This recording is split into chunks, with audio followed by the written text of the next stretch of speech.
Dobar dan i dobrodošli. Danas malo drugačiji grataž. Koristim akrilne boje na glatkom papiru. Nanosim ih kistom i po potrebi ih mogu malo zagladiti s pužvicom. Obično taj dio riješimo masnim bojicama i sve pokrijemo s nekoliko slojeva crnog tuša koji poslije uklanjamo, odnosno grebemo. Ovaj put ću sve pokriti crnom akrilnom bojom. Taj sloj ću uklanjati slikarskom lopaticom, špahtlom. Princip grataža je uvijek isti. Kad se prvi površinski sloj osuši, preko njega ide drugi, gornji sloj. To je ovaj put crna boja. Taj drugi sloj mehanički uklanjamo. Razlika kod korištenja akrila je to što imamo vrlo malo vremena. 2 do 3, možda do 5 minuta. Nakon toga boja je suha i više nema grebanja, nema grataža. Odlučio sam se za jednostavan motiv ruže i vidjet ćemo koliko ću motiva stići izvesti prije sušenja gornjeg sloja. Sam rad je trajao negdje 3 do 4 minute. Kada sam krenuo s listićima, osjetio sam da je boja skoro suha i da se već teže uklanja. Uspio sam izvesti 2 listića i trećeg više nisam mogao. Crna boja je suha. Uvijek uzmimo u obzir da se crni pigment suši brže, znači moramo biti još malo brže nego obično.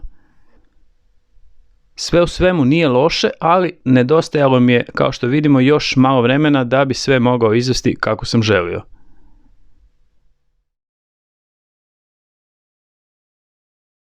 Probat ćemo još jednom isti motiv. Prvo ide površinski sloj, ova zelena i crvena. Kad se one osuše, pokrivam ih debljim slojem bijele boje, bijela s malo plave.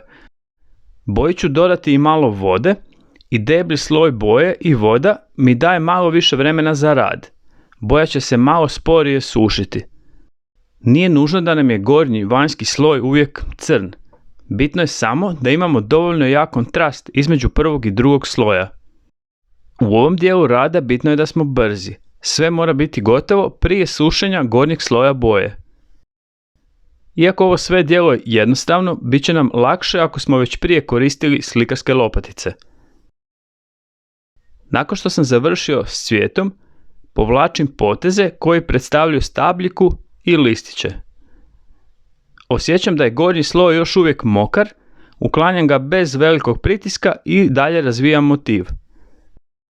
Sušenje gornjeg sloja akrila bi mogli još dodatno usporiti ako boji dodamo kap ili 2 lanenog ulja. Osim akrila mogli bi još koristiti i uljane boje, ali one se jako dugo suše. Akril je vrlo praktičan. Iako imamo malo vremena da izvedemo motiv, na drugu stranu rad je nakon par minuta potpuno gotov. Za današnji rad potrebna nam je akrilna boja i neki pribor za grebanje. Nije nužno da su to slikarske lopatice, što god imate na raspolaganju, a čini vam se dovoljno zanimljivim. Obično radim na malo debljem glatkom papiru.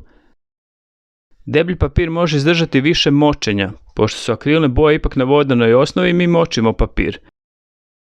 To što je papir gladak nam omogućuje da s njega lakše uklanjamo boju. To je sve za danas, probajte se malo poigrati gratažem i kao i uvijek opustite se, budite kreativni, bit će sve ok. Sretno!